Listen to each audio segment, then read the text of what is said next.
We are in for such a showdown on Friday night here on Blue Ridge 11. It'll be two MVPs from last year's season in the former Section 3 MVP Maddie Knier from Manheim Central and the reigning Section 2 MVP in Jasmine Griffin. They will meet up here for round one in Ephrata on Friday. Here is the breakdown between the two. 22.7 points per game for Knier, just under 20 for Griffin. And you can see both of them are now the number 2 all-time leading scorers in their program's history. Maddie is up to 1,600. Jasmine is at 1,200. Eric, I mean, we are just over the moon that we're going to get to see this. How are you feeling as this is coming up here in just a few days? Well, I won't be joining you, but I will be tuning in because, I mean, this is a marquee matchup. I mean, this is made for TV, and it's going to be a lot of fun to watch and see how it pans out. And I think the scenarios are similar for both teams. Everybody knows what Griffin can do, what Maddie Knier can do. It's the supporting cast and what they can do. And I think the team that gets better contribution from the other 5-6 girls that play on Friday night will be the team that comes out on top. Bruce, give us your thoughts.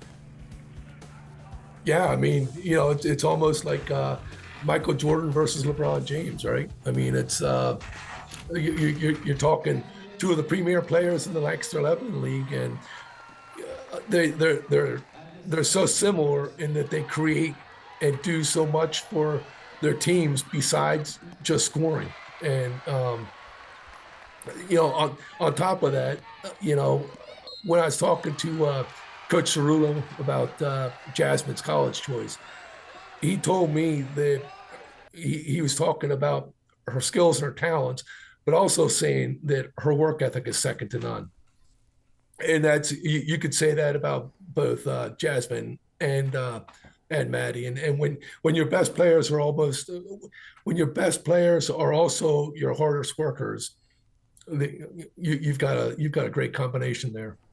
I agree. And yeah, like I said, looking forward to the matchup. Ephrata out to an 8-1 start. Again, they were like 6-0. I think that was the best start in the program's history in the last 2 decades. Going back and looking at some of the stats, they're 2-0 in section play. Manheim Central, 7-3. They've played some really tough teams in the district, and they are 3-0 in section play. And then Warwick, we shouldn't count them out. They are 2-0. So these teams here seem to have separated themselves into kind of a 3-headed monster as to who is going to be challenging for the section title. Eric, is there a way to handicap it? I guess we have to wait and see what happens Friday to really see who establishes themselves as number 1.